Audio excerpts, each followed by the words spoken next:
Hi, good morning all. We are discussing the area discipline. Last ക്ലാസ്സിൽ നമ്മൾ എന്താണ് ഡിസിപ്ലിൻ്റെ മീനിങ് പറഞ്ഞു, ഡിസിപ്ലിൻ്റെ ഡെഫിനിഷൻ പറഞ്ഞു, and what are the types of discipline, positive ഡിസിപ്ലിനും നെഗറ്റീവ് ഡിസിപ്ലിനും നമ്മൾ ഡിസ്കസ് ചെയ്തു. ഇനി what is code of discipline എന്ന കാര്യം നമ്മൾ ഡിസ്കസ് ചെയ്തതാണ്. ഇനി what is the objectives of code of discipline, എന്തിനാണ് ഇങ്ങനെ ഒരു കോഡ് ഓഫ് ഡിസിപ്ലിൻ വരുന്നത്? ഒന്നുകൂടി പറയാം. What is code of discipline എന്ന് പറഞ്ഞാൽ, code of discipline defines duties and responsibilities of employer and employees, അല്ലെങ്കിൽ വർക്കേഴ്സിൻ്റെ ഓരോരുത്തരുടെയും അല്ലെങ്കിൽ എംപ്ലോയേഴ്സിൻ്റെ ഓരോരുത്തരുടെയും ഡ്യൂട്ടീസ് ആൻഡ് റെസ്പോൺസിബിലിറ്റി ഡിഫൈൻ ചെയ്തിട്ടുള്ളതിനെയാണ് നമ്മൾ ആക്ച്വലി കോഡ് ഓഫ് ഡിസിപ്ലിൻ എന്ന് പറയുന്നത്. ഞാൻ പറഞ്ഞു ഇതൊരു ഗാന്ധിയൻ അപ്രോച്ചാണ്. ഓക്കെ, പീസ്ഫുൾ ആൻഡ് ഹാർമണി എന്നാണ് ഇതിൻ്റെ ഒരു മെയിൻ ഒബ്ജക്റ്റീവ് എന്ന് പറഞ്ഞ് ഉദ്ദേശിക്കുന്നത്. സമാധാനപരമായിട്ട് ഒരു ഓർഗനൈസേഷനിൽ വർക്കേഴ്സ് ചെയ്യേണ്ട ഡ്യൂട്ടീസ് ആൻഡ് റെസ്പോൺസിബിലിറ്റീസ് എന്തൊക്കെയാണ് എന്ന് പറഞ്ഞിട്ടുള്ള ഒരു സെറ്റ് ഓഫ് റൂൾസും കാര്യങ്ങളാണ് എന്ത് ആക്ച്വലി കോഡ് ഓഫ് ഡിസിപ്ലിൻ എന്ന് പറയുന്നത്. So let's go to the objectives of code of discipline. First one, to ensure that employers and employees recognize each other's rights and obligations. അതന്നെ first objective എന്ന് പറയുന്നത്. ഞാൻ പറഞ്ഞു code of discipline എന്ന് പറയുന്ന ഓരോ എംപ്ലോയീസിൻ്റെ മാത്രമല്ല എംപ്ലോയേഴ്സിൻ്റെയും അവരുടെയും rights and duties and obligations അത് പരസ്പരം റെക്കഗ്നൈസ് ചെയ്യുന്നുണ്ടോ എന്ന് ഉറപ്പ് വരുത്തുന്നതാണ് ഫസ്റ്റ് ഒബ്ജക്റ്റീവ് എന്ന് പറയുന്നത്. ഓരോരുത്തരും പരസ്പരം അവരുടെ ഡ്യൂട്ടീസ് എന്താണ് എന്ന്, എംപ്ലോയീസിൻ്റെ ഡ്യൂട്ടീസ് എന്താണ്, എംപ്ലോയീസിൻ്റെ റൈറ്റ്സ് എന്താണ്, എംപ്ലോയീസിൻ്റെ ഒബ്ലിഗേഷൻസ് എന്തൊക്കെയാണെന്ന് എംപ്ലോയറും മനസ്സിലാക്കണം. അതേപോലെ എംപ്ലോയേഴ്സിൻ്റെ റൈറ്റ്സും എംപ്ലോയേഴ്സിൻ്റെ ഒബ്ലിഗേഷനും എന്താണെന്നുള്ളത് എംപ്ലോയീസും റെക്കഗ്നൈസ് ചെയ്യുന്നുണ്ടോ എന്നുള്ളത് ഉറപ്പ് വരുത്തുക. That's the first objective. And second one, to promote constructive cooperation between parties concerned at all levels. What are the levels of organisation എന്ന് വെച്ചാൽ നമുക്കറിയാം top level, middle level, lower level, അങ്ങനെ 3 ലെവൽസ് ക്ലാസിഫൈ ചെയ്തിട്ടുണ്ട്. ആ എല്ലാ ലെവൽസിലുള്ള എല്ലാ പാർട്ടീസും concerned ആയിട്ടുള്ള പാർട്ടീസും തമ്മിലൊരു കോപ്പറേഷൻ, പരസ്പരമുള്ള സഹകരണം ഉണ്ടാക്കിയെടുക്കുക എന്നുള്ളതുമാണ് കോഡ് ഓഫ് ഡിസിപ്ലിൻ്റെ ഒബ്ജക്റ്റീവ്സ്. നെക്സ്റ്റ്, ഇവർ തമ്മിൽ ഈ പറയുന്ന എംപ്ലോയേഴ്സ് അല്ലെങ്കിൽ എംപ്ലോയീസ് അല്ലെങ്കിൽ ഏതെങ്കിലും പാർട്ടീസ് തമ്മിൽ, ഈ ലെവൽസിലുള്ള ഏതെങ്കിലും പാർട്ടീസ് തമ്മിൽ എന്തെങ്കിലും ഡിസ്പ്യൂട്ട്സ്, ഗ്രീവൻസ് ഉണ്ടെങ്കിൽ അത് സെറ്റിൽ ചെയ്യാം. അത് പരസ്പരം പറഞ്ഞ് നെഗോസിയേഷൻ എന്ന് പറഞ്ഞാൽ പരസ്പരമുള്ളൊരു സംസാരിച്ചൊരു ധാരണയിൽ സെറ്റിൽ ചെയ്യണമെങ്കിൽ there must be a code of discipline. Okay, പിന്നെ വയലൻസും കാര്യങ്ങളൊക്കെ ഉണ്ടെങ്കിൽ അത് എലിമിനേറ്റ് ചെയ്യാം, ഒഴിവാക്കുക. കൊയേഷൻ ആൻഡ് വയലൻസ് ഇൻ ഇൻഡസ്ട്രി റിലേഷനിൽ എന്തെങ്കിലും ഫോം ഓഫ് കൊയേഷനും വയലൻസും, കൊയേഷൻ എന്താണെന്നൊക്കെ നമ്മൾ പഠിച്ചതാണ് അല്ലേ, അങ്ങനെ വയലൻസും കാര്യങ്ങളും ഉണ്ടെങ്കിൽ അത് എലിമിനേറ്റ് ചെയ്യണം. പിന്നെ എന്തെങ്കിലും ഒരു ഡിസ്പ്യൂട്ട്സിൻ്റെ ഭാഗമായിട്ട് വർക്ക് സ്റ്റോപ്പായി പോകാൻ പാടില്ല, എന്ന് വെച്ചാൽ പ്രൊഡക്ഷൻ നിന്ന് പോകാൻ പാടില്ല, അത് അവോയ്ഡ് ചെയ്യണം. അത് അവോയ്ഡ് ചെയ്യണമെങ്കിലും അവിടെ കോഡ് ഓഫ് ഡിസിപ്ലിൻ നിർബന്ധമാണ്. And next one, to facilitate free growth of trade unions. ഒരു ഓർഗനൈസേഷൻ ട്രേഡ് യൂണിയൻ എന്താണെന്നൊക്കെ നമ്മൾ പറഞ്ഞതാണ്. ട്രേഡ് യൂണിയൻ നിർബന്ധമായിട്ടും വേണം.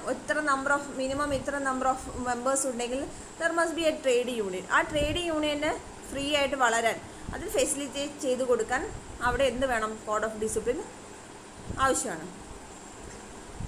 Then to maintain discipline in ഇൻഡസ്ട്രിയിൽ ഡിസിപ്ലിൻ കീപ്പ് ചെയ്യണമെങ്കിൽ അല്ലെങ്കിൽ മെയിൻറ്റെയിൻ ചെയ്ത് പോകണമെങ്കിലും അവിടെയും സെറ്റ് ഓഫ് റൂൾസ് വേണം. സോ ആരൊക്കെ എന്തൊക്കെ ചെയ്യണം എന്നുള്ള കാര്യങ്ങളിൽ കൃത്യമായിട്ടുള്ളൊരു ധാരണ ഉണ്ടെങ്കിൽ അവിടെ ഒരു ഡിസിപ്ലിൻ ഉണ്ടാവുള്ളൂ. അപ്പോൾ ഇത്രയാണ് ഒബ്ജക്റ്റീവ്സ് പറഞ്ഞത്. എല്ലാം നിങ്ങൾക്ക് വായിച്ചാൽ മനസ്സിലാവുന്ന ഒബ്ജക്റ്റീവ്സ് ആണെന്ന് ഓർത്ത് വെക്കുക എന്ന് മാത്രമേ ഉള്ളൂ. ബേസിക്കലി കോഡ് ഓഫ് ഡിസിപ്ലിൻ എന്ന് പറഞ്ഞാൽ എംപ്ലോയിയുടെയും ചെയ്യേണ്ട കാര്യങ്ങൾ എന്തൊക്കെയാണ്, അവരുടെ ഡ്യൂട്ടീസ് എന്തൊക്കെയാണ്, അവരുടെ ഒബ്ലിഗേഷൻ എന്തൊക്കെയാണ്, അവരുടെ റൈറ്റ്സ് എന്തൊക്കെയാണ്, ഇങ്ങനത്തെ കാര്യങ്ങളൊക്കെ അടങ്ങിയിട്ടുള്ള കോഡിനെയാണ് നമ്മൾ, അല്ലെങ്കിൽ സെറ്റ് ഓഫ് റൂൾസിനെയാണ് നമ്മൾ കോഡ് ഓഫ് ഡിസിപ്ലിൻ എന്ന് പറയുന്നത്.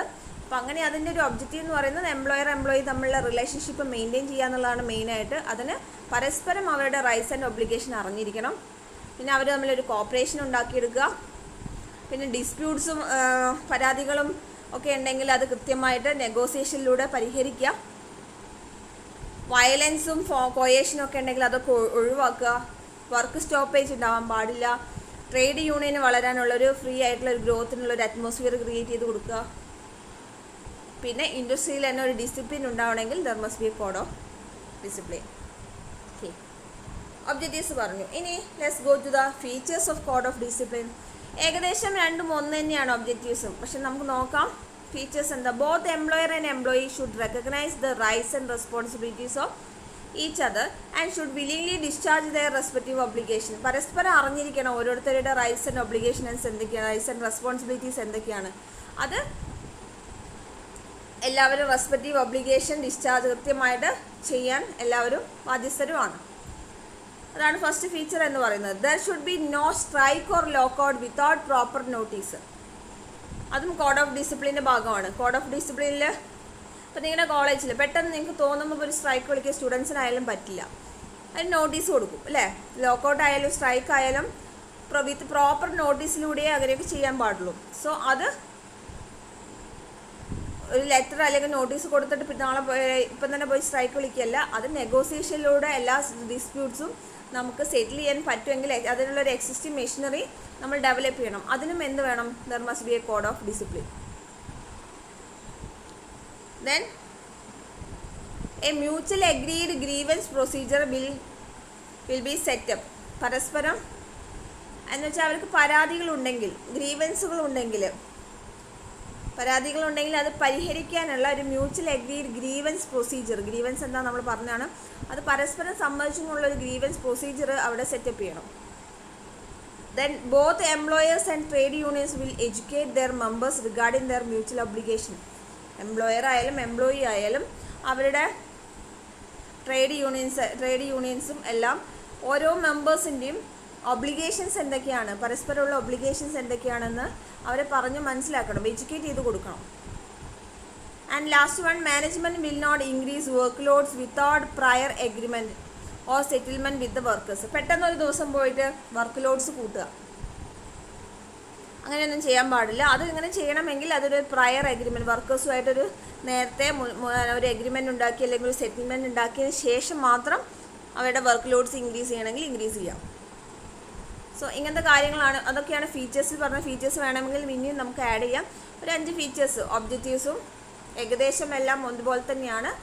അപ്പം നിങ്ങൾക്ക് പറ്റാവുന്ന കുറച്ച് പോയിൻറ്റ്സുകൾ പഠിച്ചു വെക്കാം. രണ്ടിലും ഓരോ 5 എണ്ണം വെച്ചിട്ട് ഒബ്ജക്റ്റീവ്സ് ആൻഡ് ഫീച്ചേഴ്സ് പഠിച്ചു വെക്കുക. സോ എന്താണ് code of discipline, what are the objectives of code of discipline, what are the features of code of discipline, ഇത്രയും ക്ലിയർ ആയെന്ന് വിചാരിക്കുന്നു. സോ നമ്മളെ ചാപ്റ്ററിൽ നമ്മൾ ഡിസിപ്ലിൻ ആൻഡ് ഗ്രീവൻസ് മാനേജ്മെൻറ്റ് എന്നുള്ള ചാപ്റ്ററിൽ നമ്മൾ എന്തൊക്കെ പഠിച്ചു, what is discipline, what is grievance എന്നുള്ള ജനറൽ ആയിട്ടുള്ള കാര്യം നമ്മൾ പറഞ്ഞു. ഡിസിപ്ലിൻ്റെ മീനിങ് പറഞ്ഞു, ഡിസിപ്ലിൻ്റെ ഡെഫിനിഷൻ പറഞ്ഞു, ടൈപ്സ് പറഞ്ഞു, and what is code of discipline, what are the objectives of code of discipline, what are the features of code of discipline. ഏതെങ്കിലും ഭാഗത്ത് പറഞ്ഞ പോയിൻറ്റ്സുകൾ എന്തെങ്കിലും മീനിങ് മനസ്സിലാവാത്തതോ എന്തെങ്കിലും ഉണ്ടെങ്കിൽ നിങ്ങൾ നിർബന്ധമായിട്ടും ചോദിക്കുക. ഡൗട്ട്സ് ആരും ചോദിക്കുന്ന കണ്ടില്ല, എല്ലാം മനസ്സിലായെന്നാണ് ഞാൻ വിചാരിക്കുക. ഓക്കെ, അപ്പോൾ ഇന്നത്തെ വീഡിയോയിൽ നിങ്ങൾ കമൻറ്റ് ചെയ്യേണ്ടത് the word code of discipline. Okay, thank you.